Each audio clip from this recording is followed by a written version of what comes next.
Fleur d'âme en diapodcast au sommet.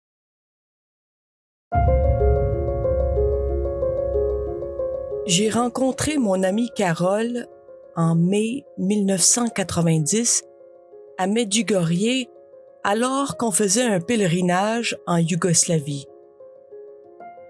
qui était alors la Yougoslavie qu'on connaissait.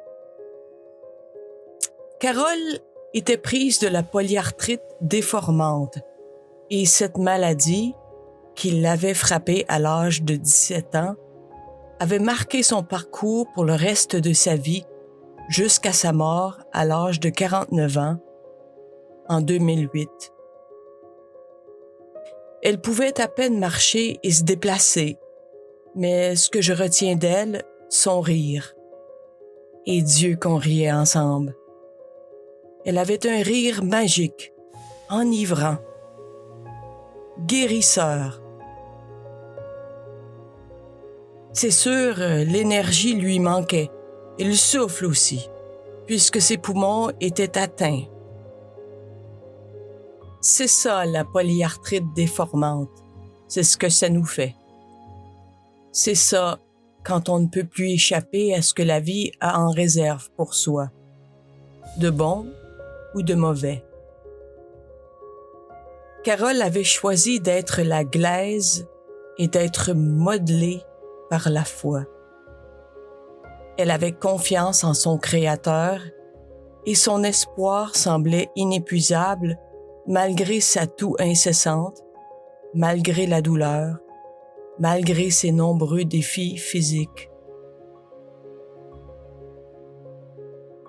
Avec tout ça, on s'était rendu en avion en Yougoslavie, grâce à des dons, grâce surtout à ma mère, qui elle aussi avait foi en cette quête de voir avec les yeux du cœur ce qu'on ne pouvait voir avec la tête. Imaginez-vous sortir de Kapuskasing pour être propulsé direct en Yougoslavie. Fallait le faire.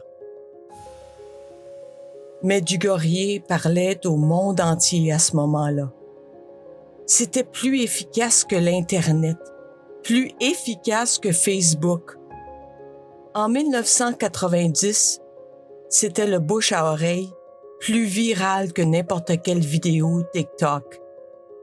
La foi n'avait pas de frontières et on pouvait le constater par le parler des gens de toutes les nations qui venaient des quatre coins du monde pour voir les voyants qui voyaient la Sainte Vierge.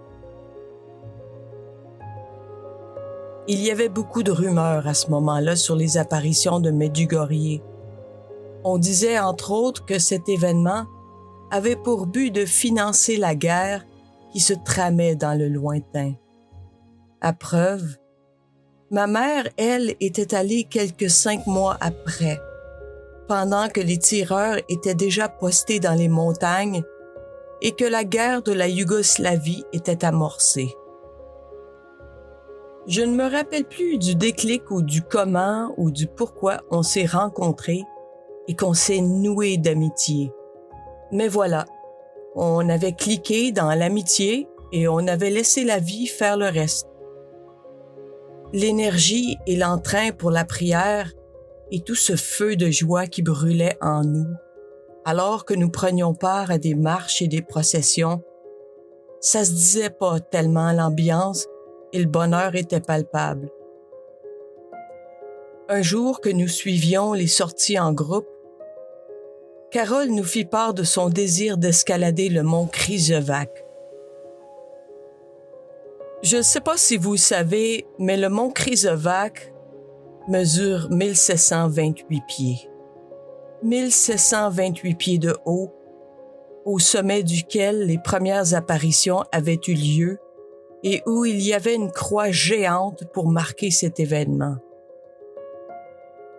Néanmoins, Carole, pas très mobile, sauf en chaise roulante, nous avait tous inspirés. Alors, avec tout le groupe, on avait imaginé un brancard qui serait transporté par des hommes qui se relayaient. Pas question de laisser Carole en arrière. Elle avait fait tout ce voyage pour se rendre au lieu saint. Les hommes avaient confectionné le brancard de 2 longs poteaux en métal et d'une chaise droite attachée au milieu. Et comme ça, un matin, on est parti. Carole assise au milieu et les hommes la portant sur un sentier escarpé et parfois à pic. Ne sachant parfois où poser le pied pour ne pas trébucher sur une pierre ou glisser sur du sable fin. Puis d'effort en effort, les hommes prenaient parfois une pause pour souffler. Le plus beau miracle de Medjugorje, sans le savoir, était en train de se produire sous nos yeux.